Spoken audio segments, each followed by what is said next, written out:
बिस्मिल्लाहिर्रहमानिर्रहीम अस्सलाम वालेकुम welcome to literature with WB. और आज जो हम टॉपिक कवर करने जा रहे हैं वो है एक अमेरिकन प्रोज राइटर के बारे में जो कि हैं अलीज़ा लेस्ली। ये अमेरिकन लिटरेचर का चैप्टर नंबर 6 है। तो विदाउट एनी फर्दर डिले आज की इस वीडियो को शुरू करते हैं।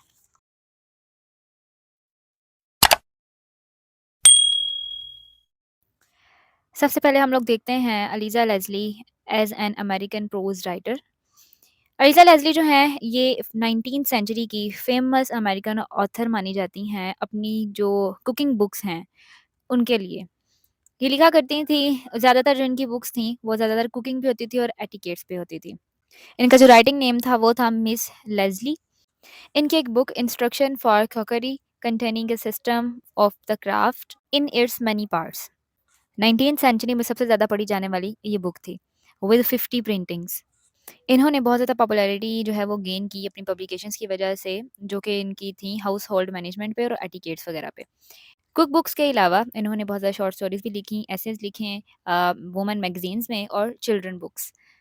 इनका सबसे फेमस वर्क जिसमें मिस लेस्लीज इंस्ट्रक्शंस फॉर कुकिंग, और जो कि एक और नाम से भी जानी जाती है मिस लेस्लीज कम्प्रीहेंसिव कुकरी, जो कि पब्लिश हुई थी 1837 में द वर्जीनिया हाउसवाइफ के 10 साल के बाद।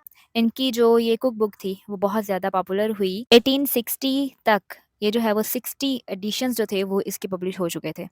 इनकी बुक में सिर्फ रेसिपीज़ नहीं होती थी बल्कि ये अनयूजुअल टॉपिक्स के बारे में जो थी वो टिप्स भी दिया करती थी, जिसमें कुछ टिप्स यहाँ पे मौजूद हैं। और इनका जो था वो हर फूड पे इतनी वो डिटेल देती थी जिससे हमें ये पता चलता है कि काफ़ी ज़्यादा फूडी भी थी। इन 1832 इन्होंने एक और अपना जो है वो वर्क लिखा, डोमेस्टिक फ्रेंच कुकिंग। ये एक ट्रांसलेशन थी एक फ्रेंच टेक्स्ट की जिसका नाम था सल्पाइस बेरियो। इनकी पर्सनल लाइफ के बारे में अगर बात करें, लीज़ा लेस्ली जो हैं 5 बहन-भाई थे और ये पाँचों में सबसे बड़ी थीं। लिडिया बेकर इनकी मम्मा का नाम था और इनके जो फादर थे वो थे रॉबर्ट लेस्ली। वो एक वॉचमेकर थे और ये पैदा हुई थी पेंसिल्वेनिया में।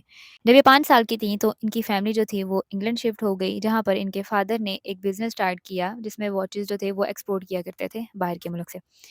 इनके जो फादर थे वो बहुत ज़्यादा सपोर्टिव थे इनकी एजुकेशन के लिहाज से, और इनको बहुत ज़्यादा इनकरेज करते थे उनकी रीडिंग पे, राइटिंग और स्केचिंग स्किल्स पे। अलीज़ा लेस्ली जो हैं ये बचपन में ही बहुत जल्द जो चिल्ड्रन बुक्स हैं, जो चिल्ड्रन स्टोरीज़ होती हैं उनसे हट के उन्होंने सीरियस लिटरेचर रीड करना शुरू किया। इवन इन्होंने यंग एज में ही पोएम्स भी लिखी। लेकिन जब ये 14 एज की हुई तो तब इनका जो इंटरेस्ट था पोएट्री में वो बिल्कुल ही गायब हो गया। लेस्ली ने एक दफ़ा कहा था, I therefore for many years give up the dream of my youth, the goal of one day seeing my name in print. इनके फादर की डेथ जो थी वो बहुत अचानक हुई थी 1803 में, जिसकी वजह से इनको काफ़ी ज़्यादा फाइनेंशियल डिफ़िकल्टीज़ का सामना करना पड़ा। अब ज़ाहिर है सबसे बड़ी थी, इन्होंने अपनी फैमिली को भी सपोर्ट करना था, तो इन्होंने अपनी मदर के साथ मिल के जो थी वो बॉर्डर्स का काम शुरू किया। आपने बोर्डिंग स्कूल के बारे में सुना होगा। बोर्डिंग स्कूल तो ये होता है ना कि उसमें स्कूल होता है ऑफ कोर्स वो, लेकिन ये जो है ये एडल्ट्स के लिए होता है कि आप घर में ही उनको एक स्पेस दे देते हो, वहाँ पे उनको खाना प्रोवाइड किया जाता है और मतलब जो भी उनकी ज़रूरियात हैं वो आप सारी पूरी करते हो। एक पेइंग गेस्ट के तौर पर आप लोगों को रखते हो अपने घर में। तो इन्होंने ये बिज़नेस शुरू किया। इन अर्ली 1820s लेस्ली ने एक कुकिंग स्कूल अटेंड किया, Mrs Goodfellow cooking school, Philadelphia में, और ये इनका पहला स्कूल था यूनाइटेड स्टेट्स में जो इन्होंने अटेंड किया था। इसकी वजह से इनको काफ़ी ज़्यादा हेल्प मिली कि अपनी कुकिंग स्किल्स को बेहतर कर सकें, और ये जो बोर्डिंग हाउस में जो लोगों को खाना प्रोवाइड करती थी उनमें काफ़ी ज़्यादा बेहतरी भी आई। और फिर बाद में एलिज़ा लेस्ली जो हैं फिलाडेल्फिया की एक वेल नोन फिगर मानी जाती थी। ये बचपन से ही बहुत ज़्यादा क्लेवर थीं और इनका जो सेंस ऑफ ह्यूमर था वो बहुत शार्प था, बहुत स्ट्रॉन्ग ओपिनियन्स होल्ड करती थीं, जिसकी वजह से समटाइम्स जो लोग थे वो बहुत ज़्यादा अपसेट भी हो जाया करते थे इनकी बातें सुन के। लेकिन ये अपनी फैमिली के लिए, अपने फ्रेंड्स के लिए काफ़ी ज़्यादा केयरिंग भी थीं, और अगर किसी को ज़रूरत होती थी तो ये उनके काम भी आती थीं। अपने लास्ट 10 इयर्स में इनको जो था वो अपनी वेट के लिए स्ट्रगल करना पड़ा। इनको चलने में काफ़ी ज़्यादा मुश्किल होती थी अपने वेट की वजह से, और उसके बाद फिर वो 1858 में न्यू जर्सी में इनकी डेथ हो गई। उसके बाद हम बात करते हैं इनके लिटरेरी करियर की। तो इन्होंने अपने करियर का आगाज़ एक book 75 recipes for pastry, cakes and sweet meets से किया था, जो कि पब्लिश हुई थी 1828 में। और इनकी इस बुक में जो रेसिपीज़ की कलेक्शन थी वो इन्होंने सीखी थी Mrs good fellows cooking school से। ठीक है? ताकि ये अपने दोस्तों के साथ उसको शेयर कर सकें। लेकिन इनकी जब ये बुक पब्लिश हुई तो उसको काफ़ी ज़्यादा सक्सेस मिली और इनके जो पब्लिशर थे मिस्टर फ्रांसिस, उन्होंने इनको इनकरेज किया कि इनको बाकी जॉनरास पर भी लिखना चाहिए।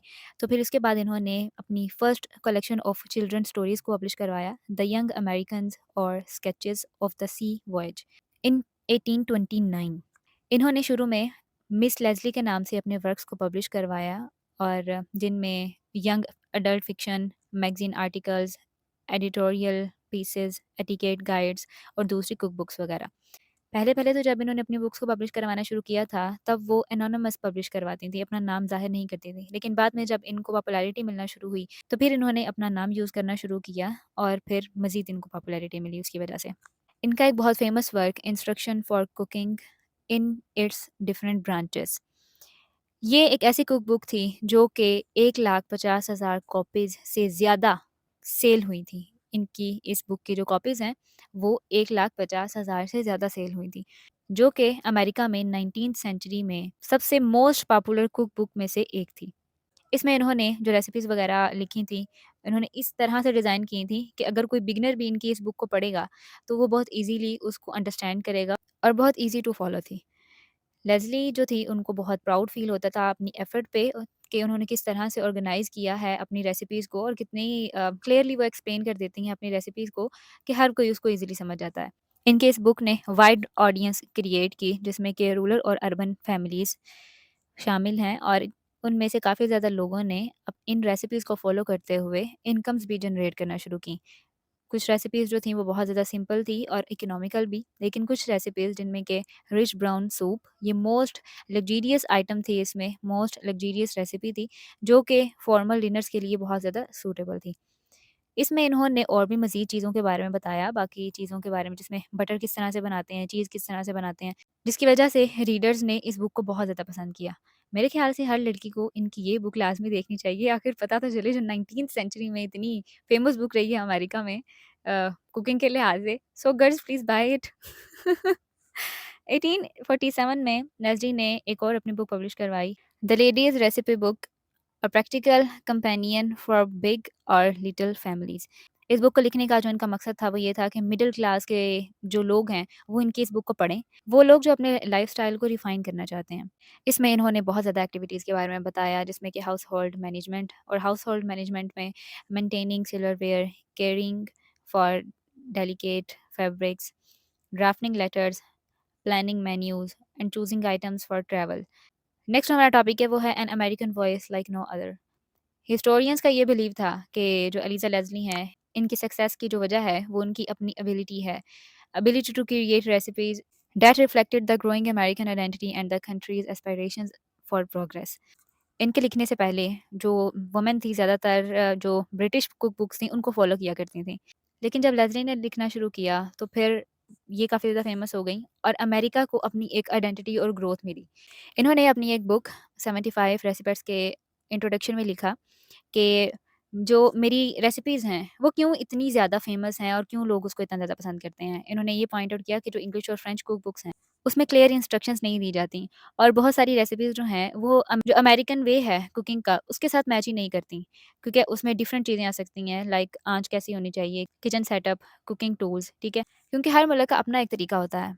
इन्होंने ये कहा कि मेरी जो रेसिपीज़ हैं, वो प्योर अमेरिकन हैं, जिसकी वजह से जो मेरी ऑडियंस है वो बहुत उसको ईज़िली समझ जाती है और बहुत ईज़िली उसको प्रैक्टिस भी कर लेती है। प्रैक्टिकली भी अगर उसको उनको करना है तो उनके लिए बहुत ज़्यादा ईज़ी होता है मेरी रेसिपी को फ़ॉलो करना।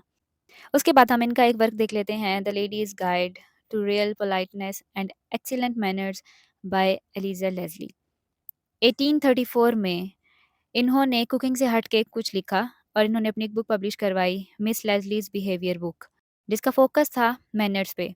जबकि 1864 में इनकी यही बुक री-इश्यू हुई डिफरेंट टाइटल के साथ, the ladies guide to real politeness and excellent manners. अपनी इस बुक में इन्होंने प्रॉपर बिहेवियर किस तरह से किया जाता है, उसके बारे में लोगों को गाइड किया और जो रीडर्स हैं वो लेज़ली की पर्सनैलिटी से बहुत ज़्यादा मुतासिर हुए और उनके ओपिनियन से भी, क्योंकि इन्होंने अपनी राइटिंग में मिडल और अपर क्लास का जो लाइफ़स्टाइल है, जो उनकी लाइफ़ को इतने अच्छे तरीके से प्रेज़ेंट किया अपनी राइटिंग में कि हर किसी को इनका ये स्टाइल जो था वो पसंद आया। अपनी इस बुक में सिर्फ़ और सिर्फ़ इन्होंने एडवाइस ही नहीं दी है बल्कि इन्होंने वैरायटी ऑफ अदर टॉपिक्स को भी कवर किया है। फॉर एग्ज़ाम्पल इसमें इन्होंने कुछ इंस्ट्रक्शंस इंक्लूड की how to make paste and ink. इसके अलावा इन्होंने अपनी इस बुक में अमेरिकन और ब्रिटिश के जो सोशल कस्टम्स हैं, उनका डिफरेंस भी बताया, उसको भी एक्सप्लोर किया, जिसमें speech, tradition, titles of nobility. इन्होंने अपनी इस बुक में हिस्ट्री को भी बहुत ज़्यादा रिपीट किया। इन्होंने स्लैंग्स और ग्रामर वगैरह को भी डिस्कस किया, और इन्होंने ये नोट करवाया लोगों को कि किस तरह से कोई भी एक सर्टेन वर्ड जो था पहले किस तरह से हिस्सा था और उसके बाद फिर आउट ऑफ फैशन होता चला गया। मज़ीद अगर आगे बात करें तो इन्होंने लेटर राइटिंग को भी एक्सप्लेन किया डिफरेंट तरीकों से। मज़ीद इन्होंने कुछ चैप्टर्स ऐड किए जिसमें इन्होंने ये कहा कि how to treat intellectual women. और ये वाले जो चैप्टर्स हैं, इनको आजकल के जो लोग हैं, वो भी खुद के साथ रिलेट कर सकते हैं। आजकल की दुनिया के साथ भी इनकी इस राइटिंग को रिलेट किया जा सकता है। नेक्स्ट ही सेक्शन में उन्होंने बच्चों को किस तरह से जो है उनकी परवरिश की जाए, उनकी तरबियत की जाए, इसके बारे में भी उन्होंने काफ़ी ज़्यादा एडवाइस दी, प्रैक्टिकल एडवाइस। फ़ैशन के बारे में भी बताया, क्लॉथिंग के बारे में भी इन्होंने इन्फॉर्मेशन वगैरह दी, और ये चीज़ जो थी, ऐसे लोग जो कि स्टाइल में, फ़ैशन में बहुत ज़्यादा इंटरेस्ट लेते थे, उनकी भी तवज्जो का मरकज़ बनी।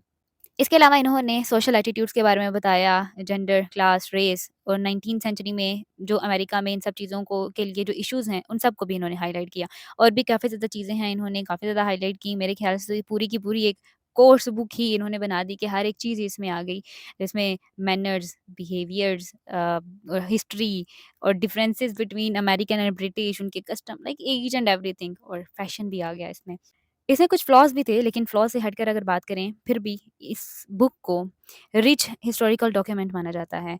और क्योंकि इसमें इन्होंने जो 1800 की जो वैल्यूज़ थी, कस्टम थी, और वहाँ के जो प्रेटिजेस थे, उसके बारे में काफ़ी ज़्यादा डिटेल से अपनी इस बुक में डिस्कस किया हुआ है।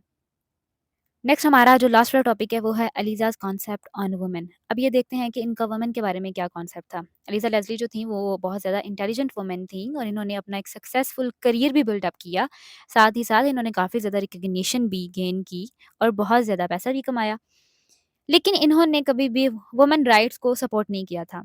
इन्होंने इनका एक कॉन्सेप्ट है, Victorian concept, angel in the house, ये उस पे बिलीव करती थी, ठीक है? अब ये जो आइडिया है, ये एक ऐसा आइडिया है जिसमें ये सजेस्ट किया जाता है कि जो वुमन है, वो मॉरली तो किसी भी मेन से सुपीरियर है, लेकिन वो इंटेलेक्चुअली भी और फिज़िकली भी, वो मर्दों से वीकर है। इस बिलीव के मुताबिक जो वुमन है, उसको एक प्राइमरी रोल अदा करना चाहिए हाउस बनाने में, ठीक है? कि वो एक अपना एक घर बनाए, फिर उसको सेव रखे, और फिर उसके बाद उसको एक अपने लिए एक मॉरल हेवन समझे, ठीक है? मिस लेज़ली का ये बिलीव था कि जो कोई भी वुमन है, वो केयर गिविंग रोल्स में तो बहुत अच्छा किरदार अदा कर सकती है, लाइक नर्सिंग हो गई, पेरेंटिंग हो गई, लेकिन बाकी चीज़ों के लिए उससे कोई भी एक्सपेक्टेशंस लगाना कि बाकी अचीवमेंट्स कर सकती हैं, ये थोड़ा रेयर मामला आ जाता है। इनकी ये जो बुक थी, इसमें इन्होंने नॉर्म्स, वैल्यूज़ और कस्टम्स वगैरह को रिफ्लेक्ट किया है, विक्टोरियन सोसाइटी को। बहुत खुले दिल से इन्होंने उसको डिस्क्राइब किया है। जबकि इनकी ये जो आइडियाज़ थे अपनी इस बुक में, वो मॉडर्न स्टैंडर्ड्स को काफ़ी ज़्यादा ऑफ़ेंस भी करते हैं, लेकिन इन सब से हट के इस बुक को काफ़ी ज़्यादा जो है वो वैल्यू दी गई, क्योंकि ये एंटरटेनमेंट के हिसाब से और हिस्टोरिकल इनसाइट के हिसाब से एट अ टाइम, ठीक है? At a time he fascinating भी थी और शॉकिंग भी थी। ये जो बुक है वो काफ़ी ज़्यादा हेल्पफुल रह सकती है अगर कोई भी इंसान खुद को विक्टोरियन एरा में ट्रांसपोर्ट पाएगा, ठीक है? कि खुद को महसूस कर रहा है कि वो एक विक्टोरियन एरा में रह रहा है। इसमें इन्होंने मज़ीद एडवाइसेज़ भी दी काफ़ी ज़्यादा, जिसमें इन्होंने ये लिखा कि अगर आप फिलाडेल्फिया में 1834 में व्हाइट ग्लव्स पहन के घूमते हैं, तो आपकी जो रेपुटेशन है, वो किस तरह से ख़राब हो सकती है। इसके अलावा इन्होंने मज़ीद भी कुछ टिप्स दी, how to make your own ink and how to avoid lead poisoning. कोई भी ऐसा इंसान जो कि विक्टोरियन लाइफ़ की हिस्ट्री में इंटरेस्टेड हो, उसको ये बुक लाज़मी पढ़नी चाहिए। तो ये था आज का लेक्चर, होप्स हो कि आपको इसकी समझ आई होगी। इन स्लाइड्स का लिंक मैं डिस्क्रिप्शन बॉक्स में दे दूँगी, फिर भी अगर आपको कोई क्वेरी हो तो मुझसे इंस्टाग्राम पे राब्ता कर सकते हैं। चैनल पे नए तो सब्सक्राइब कर दें, वीडियो पसंद आई हो तो लाइक कर दें। इंशाल्लाह मिलते हैं नेक्स्ट वाली वीडियो में, तब तक अपना ख्याल रखिएगा। अल्लाह हाफ़िज़।